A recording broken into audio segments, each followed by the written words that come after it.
This is Maurice Benard, State of Mind. If you like what you see, hit the little button and subscribe. So this state of mind is the Valentine's state of mind, which is a very sexy, very nice and sweet state of mind. I'm going to tell you a couple stories about my wife. And the first one is how I met her, and then the second one is when we got married for a 10-year anniversary. It's in my book, Nothing General About It, but I don't know, it's kind of cool. I like talking about it. So when I first met my wife, I met her at a shopping mall, and as the story goes, I went in, asked her out, and she was a little too young, so I decided that she was a little too young. And I kind of stood her up. I don't know how you kind of stand somebody up.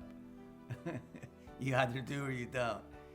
So I guess I did. So then about a year later, I went back into the mall, and she was there dancing, and she was a year older. And I asked her out again, and I went double dating, and we started going out after that. I mean, there's a lot of things that go into it. But I remember she wouldn't let me pick her up at her house for like months. I was like, I'll pick you up. No, don't pick me at the house. Pick me up at the corner. Pick me up at my work. Pick me up over there. I said, but why can't I go to your... No.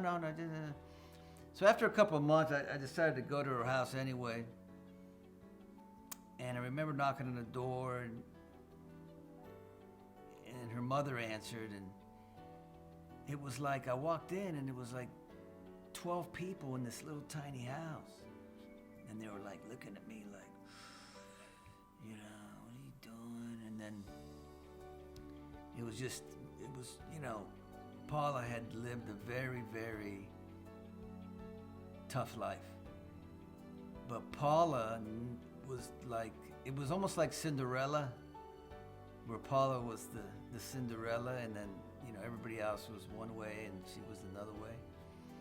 And I remember going to the car and sitting in the car with her, and she goes, now you know why I never wanted you to come to my house and pick me up. And I said, well, listen, Paula, I don't care if you're poor, rich, anything. It doesn't matter to me. If I care about you, I care about you. I said, you're the one that should be running, because I just got out of a mental hospital and I'm bipolar. And she looked at me and she said, I don't care. So that was that. That was like over 30 years ago. So I remember the second time I asked her to marry me was beautiful. I was doing an interview with Entertainment Tonight, and Jan Carl said,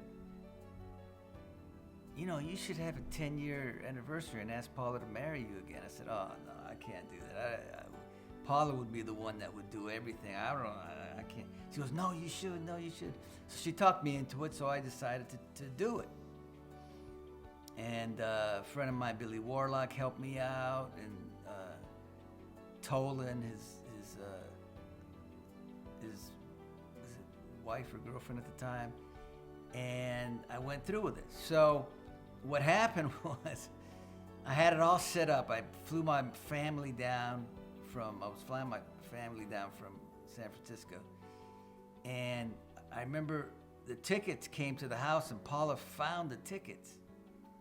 So I thought, I'm busted. So I said, she goes, honey, why is there tickets for all your family to come down here? I said, that you just ruined the surprise. I said, listen, here's the thing. We're all going to go to Ricky Martin's island for our 10-year anniversary. And I didn't want you to know. I wanted it to be a surprise. So now the surprise is ruined. And she bought it. And Paula's smart. She doesn't buy stuff like that, but she bought it. And so I arranged everything. The wedding was going to be at my house. And I remember the night, she thought we were going to Ricky Martin's island. And the night before the wedding, well, she didn't know it was a wedding, we stayed in a hotel. And then that morning, I got on my knees and I asked her to marry me again. And she was like, what are you talking about? And I said, she's like, I don't even have a wedding dress. I said, you're going to wear the same wedding dress that you were going to wear. And she goes, I don't think. And I said, I got a tailor already ready. Go to the tailor. I'll meet you at the house, and we're going to get married. So I'll never forget. My whole family was there, my friends. And as we're all sitting there, there's like 4 fighter planes come over the sky, and everybody jokes that I pay for that. I mean, I don't see that very often. And then Paula arrives, and I remember her coming down the steps, and I was playing Andrea Bocelli, I forget how to say it, the Italian singer who was blind, and he was singing that beautiful song. And I always say this, and I'm gonna say it again because it's the truth. I got pictures to prove it. That whole day the sky was black, okay, like clouds, black. It was gonna rain, and we were doing it outside, so I was nervous and stressed. As soon as Paula came walking down the stairs, the clouds parted. And it was sunny. And if you don't believe me, go in my book and you'll see the pictures. So anyway, she came down and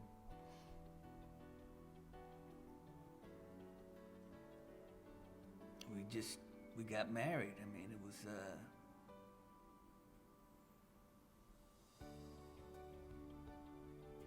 beautiful. It was a beautiful moment, and all my friends were, there, and my mom and dad and my brother, and it was just perfect. So anyway, without getting too emotional here,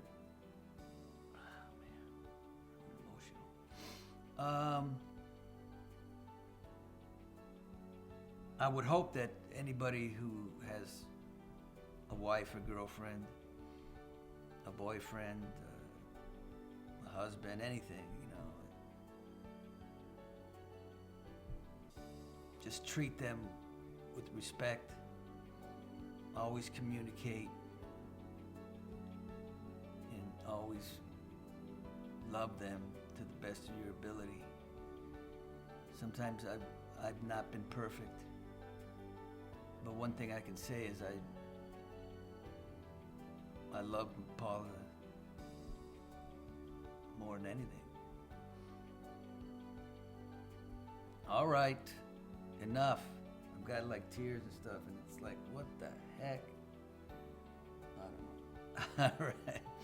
All right, until the next state of mind, I have some, you'll see who I have coming up. It's wild. All right, see you later. Bye. Happy Valentine's.